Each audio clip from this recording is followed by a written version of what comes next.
Welcome back to Cards and Comics. Today I'm going to be talking about a subject that, for people who've been collecting a long time, is a subject that is kind of painful, which is, what happens when collectors go away? People that you knew, you've collected with, you've talked to, and they just quit, right? So I'm going to talk about, that impact, of losing hobby friends. And then, the benefits of collecting and how you can keep yourself going when maybe you feel like, the hobby you're collecting is just kind of passed you by. So I want to start with, what happened. I had a friend from Ohio. I've lived in Indiana, from Oklahoma originally, lived in Illinois. But I have, friends in the hobby, in different areas. But being in Indiana, Ohio is close. It's a lot of Cincinnati shows, the Moeller. And a guy I did a lot of trades and deals with, and he was a hobby friend. And that happens a lot in this, area. You have friends that's your hobby friends. You don't hang out with them, but at shows. You talk to them online. You maybe share, pickups, trades, and you have an online presence with them. But they're hobby friends, right? But one thing that you never think of is when you have these friends and that, let's say, are such amazing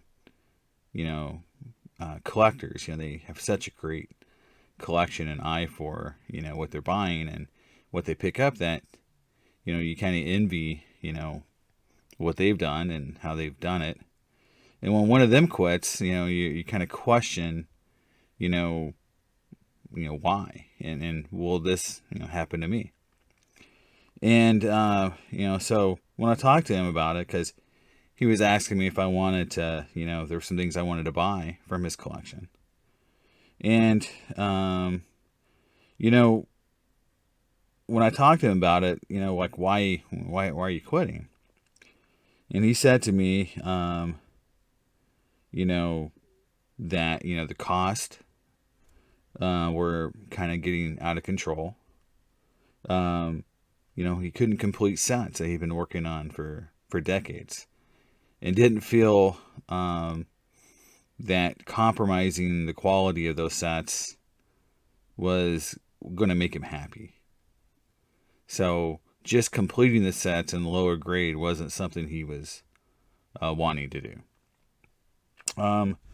Secondly, like a lot of folks, to stay interested in the hobby, buying new product, having modern collecting goals, was part of what he did. And he stated that, he cannot buy new products anymore. The ones that he, loved to collect are no longer being made, such as Topps Chrome football, or things that, he used to love to buy, are so expensive now that, he's choosing between, collecting modern cards or vintage cards, but he can't do both anymore. And so, his conclusion was that, if I can't do both, or I can't do it in the way I've done it before, he feels like now is the time to maybe get out. And there's some other things too, he said, was, you feel like it's more gambling and investing versus fun and a hobby, that finishing a set wasn't celebrated anymore. That, collecting just to collect wasn't something that he felt that other collectors, newer collectors that he ran into, were valuing. And my personal feeling was, when I talked to him, was it felt like, someone who just died. That's how I felt. I'm talking to someone who's like a ghost, like they've left the hobby, they're selling their collection, they're no longer here. And, it's, a sad day when we lose the passionate collectors. And I'll go into some, details on, why it's important if you're an investor and care about the growth of the hobby and the money side of it, that there's passionate collectors. I'll give you a good example there.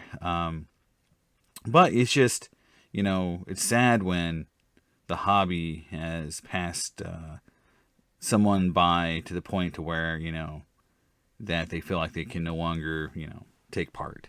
And I think that's how he felt. So, I feel like, when I talk about this video, I put down some thoughts here. I have, why it's important. I've written down my thoughts.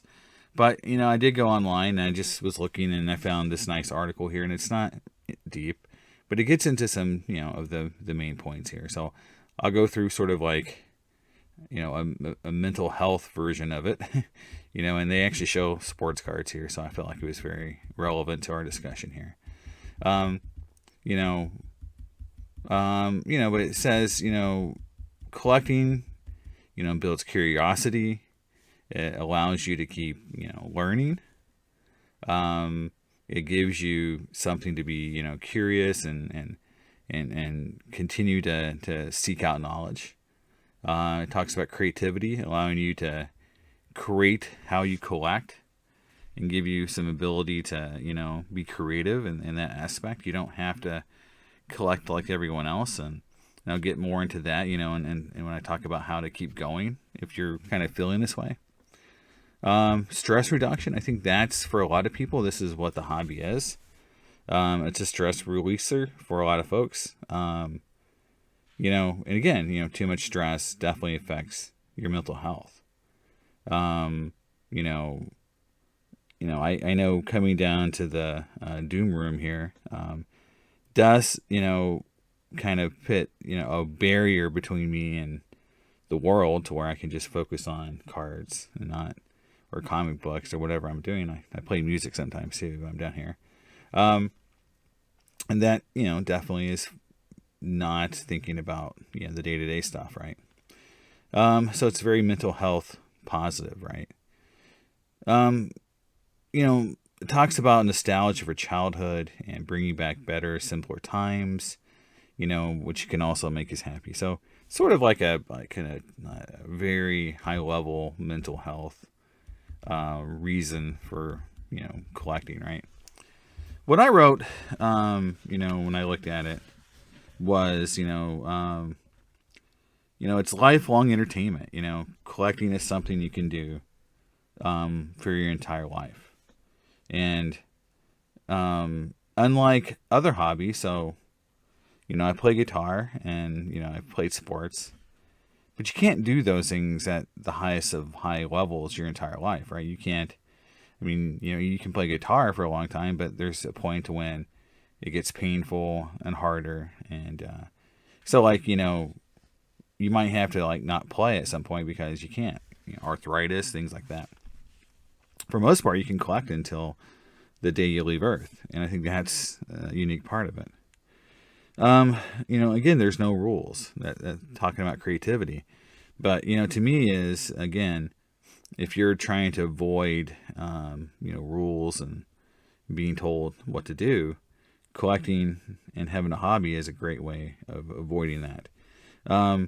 But, my most important thing, was the friends and the hobby friends you make, and, that share, the interest, and, are, I call it hobby friends, but, people that you meet along the journey, and they're like, place markers in your life journey, right? you can identify when you talk to this person for the first time, what they collected at that time, what you collected at that time, how each of you have modified and grown and changed, and you have this journey. And when one of those journeys ends, it's, again, like I said before, it's like someone has passed away. As you move, through life, the one thing that does happen also is you get out of touch, with friends, maybe high school and college acquaintances, say that right. Um, that's just a natural progression, right? You kind of grow and you move on, and those people kind of are sort of in the past. But I've looked at my hobby friends as people that you won't outgrow as long as you continue to collect, right? Because you share this common passion. So as long as both of you are in this area of interest, there's no reason to kind of outgrow each other or move on from each other, because your connection is this thing that you do that is a shared interest. And so that means that you can have friends, I think, kind of from a longer standpoint, that share that interest. And but it's not like a friendship that's built on actually being in the same vicinity or having to see each other, to maintain it. You maintain it through your common interest. So again, when I look at what to do when you kind of feel like quitting, and why it's important to have collectors as well. So what to do when you feel like, quitting. The biggest thing for me is, having other hobby friends, right? So no matter how you spin it, once you leave the hobby, you're not going to have that shared interest, and you're not going to have probably as many, friends, outside your normal friends network. And it's going to be like, kind of cutting the ties with some folks, and maybe that is something you don't want to do. And so to me, having a lot of hobby friends creates sort of like an interest to keep going. Now, obviously, if you're having other struggles or difficulties, such as financial, that's a different set of circumstances. And I'll talk about that. But, keeping a lot of hobby friends helps you kind of keep interest, because, you're having, conversations and discussions, and therefore you're maintaining a level of interest that maybe if you had nobody to share things with or talk about, it may go to zero a lot faster. Understanding that you can't collect everything is very important. I see it all the time with new collectors, especially, as a dealer sitting across the table, and someone comes into the hobby that's new, and especially if they have some cash, they're they have the financial means to start a serious collection right away. And what I see from those folks is they just want everything immediately.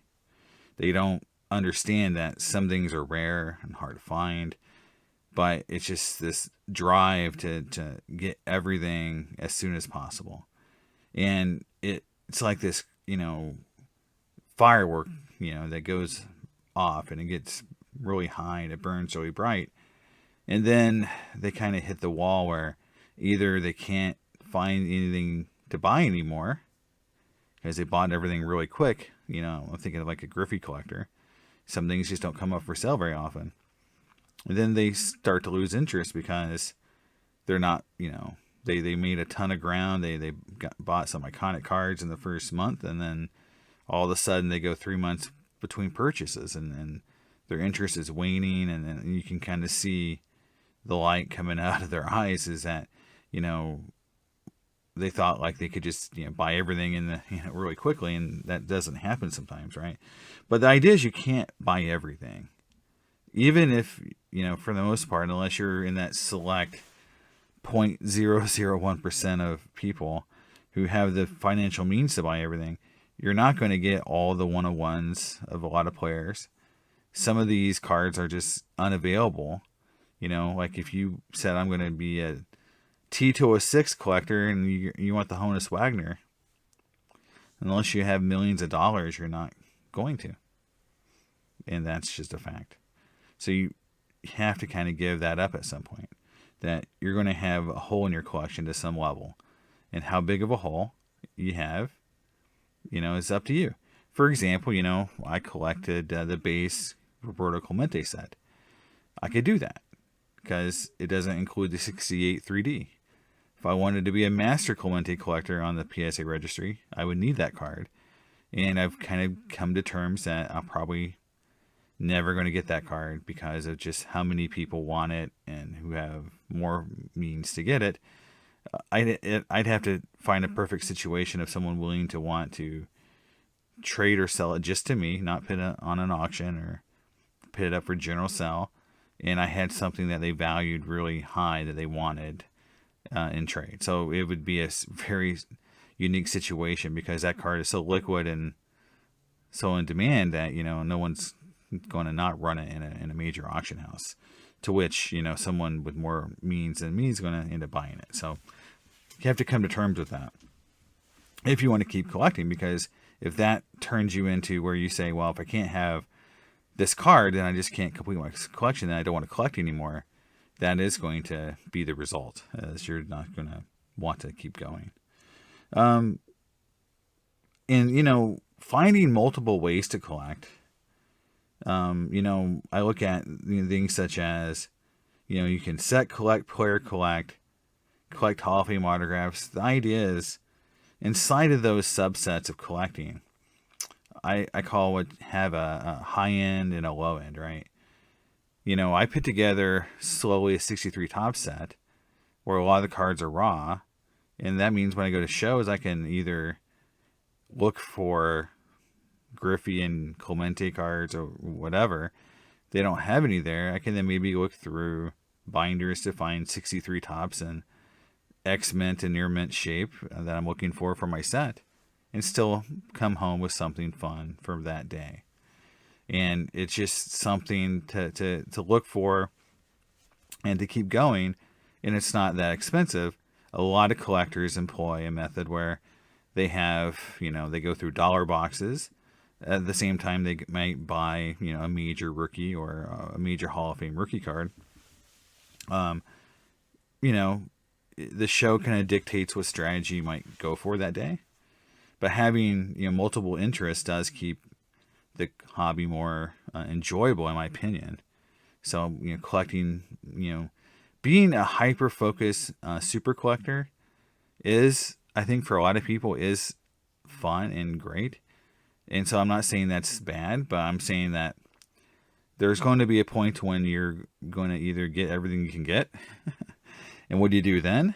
And so having multiple ways to enjoy the hobby is how I look at it, as a way to stay in it for life, you know.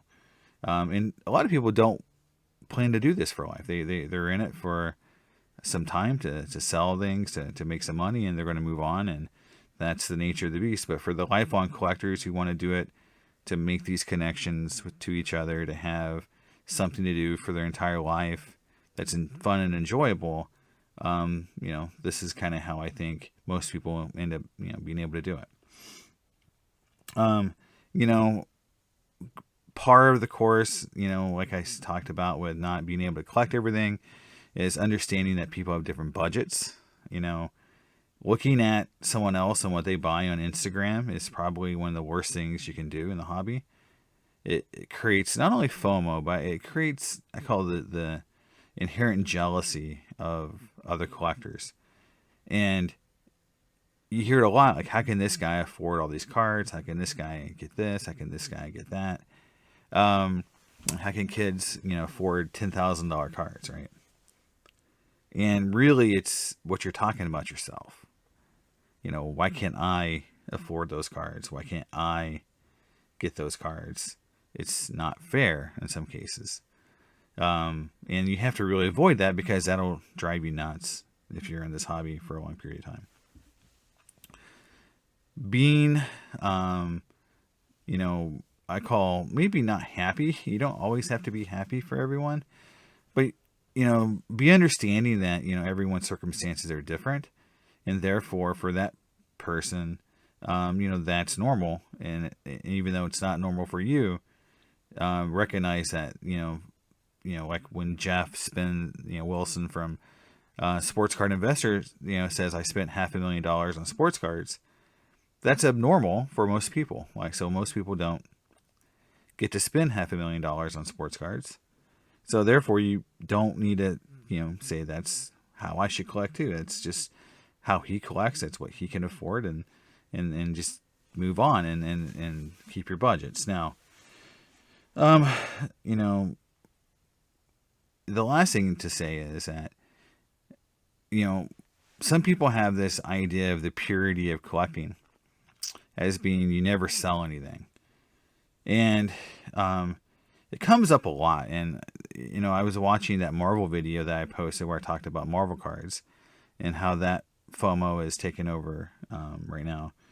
In that same video, the guy, who opened up, the box I kind of clipped together said, I don't plan on selling any of these cards. That's when he talked about making the cards heirlooms for his kids, right? But the insinuation that a collector would sell cards is like, a negative. If you're a collector, you're not going to ever sell. If you collect anything, you would never sell that, because otherwise you're not a collector, you're a dealer, or you're a flipper. And just understanding that to build a collection, sometimes you have to sell. And, I've done it myself so many times I've bought and sold 60s Clementes to sell to pay for 50s Clementes so many times, and 70s Clementes to pay for my 60 Clementes, that it's just crazy. I've probably had 10 69 Clementes, 8 or better, 7 or 8 68 Clementes, 8 or better in my lifetime, because I've sold them to get a 50s Clemente or something else, right? So that happens. Doesn't mean you're a bad collector. It means that you're just using the tools to be able to further your collection. Now, so don't let people shame you or how you do what you do.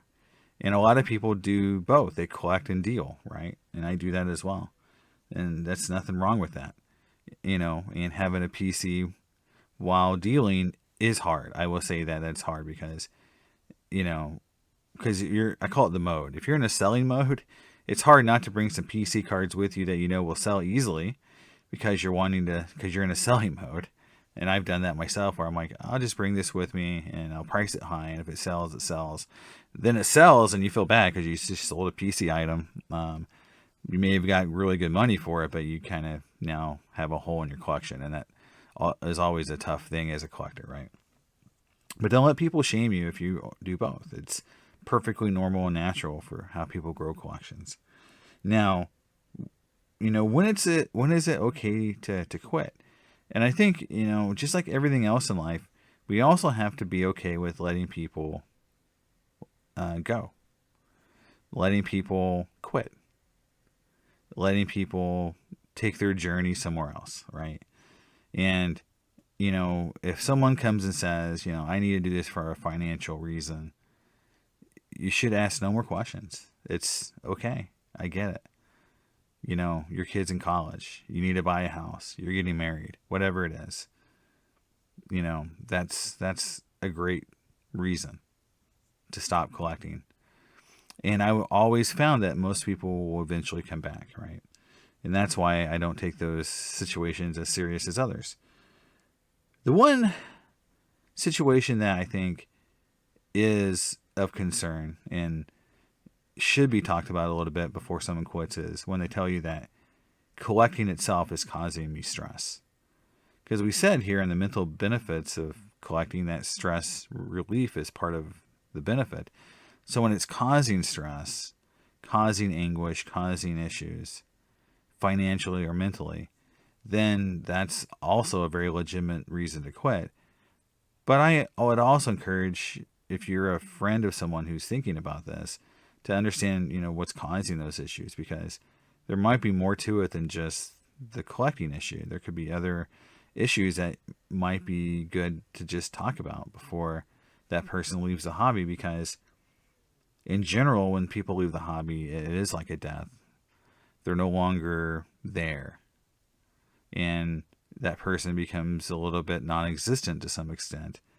And if that person might need friends or might need someone, you may just lose that connection and that touch with that person. And I think that's sad. I think that makes it, again, painful when that happens. So I would encourage that if someone were to come to you and say, I'm getting out, I'm done, this hobby's terrible, I can't, it's stressing me out, having a conversation on why, and maybe there are ways you could talk to someone. But if it's truly painful for that person, and then it's better for them to move on to do something else or just stop for a while, then we should be gracious enough to say, okay, I support you in that. And whatever you need, I will help you. Even if it's just talking. Even if it's just not talking about cards when we talk, right? That might be all you need to do. So, but when I'm going to end on the financial piece, and it's a story that you can look up. There's a time period where Omar Vizquel had some pretty hardcore super collectors, and the threads are on Blowout. You can search for it. And during that time period, it was, if you pulled a 101 Vizquel or something really, really good, you could run on eBay and get, a bidding war, and the cards would bring sometimes more than Griffey or other big time stars from that same set, because you had these two big time super collectors competing. And it became sort of a running joke on Blowout, and some other forums that, the best hit of the box would have been the Omar. But then one of them quit, and the value of those cards tanked overnight. And it just shows that in the niche of this hobby, it takes only 2 or 3 guys to really move the market. And one of them leaves, it really creates a wake in their absence. And so think about that as these collectors are leaving, they get disenfranchised. And the wake they're leaving for whatever they were collecting is going to be real. And sometimes it's a big wake and sometimes it's small. But it's always something. So I would just encourage, people to think about that when you hear people leaving, and when you make comments like, it takes money, you're the reason why you're complaining is because you're broke. You can't afford it. It takes money to be in the hobby and all this stuff. When those folks leave, it does create, again, a wake, an absence that over time, if we start seeing it happen, in droves, the safety net falls away and we get back to where the prices, go way down. If you were holding Omar cards at that time, you thought you had money, and now they're pretty much back to where they were before, which is probably good for the other guy. But in terms of the hobby, it was kind of cool to have another player besides a Mike Trout that was worth something in somebody's sets. So I encourage you to seek those threads on Blowout. They were very fun while it lasted. So that's my take, on why it's important to collect and what happens when someone leaves, and how you can stay in the hobby and how you can maybe make it a lifelong endeavor. So hopefully you like what I said. Think about it. Let me know in the comments your own personal feelings and thoughts, and I'll talk to you next time on Cards and Comics. Bye.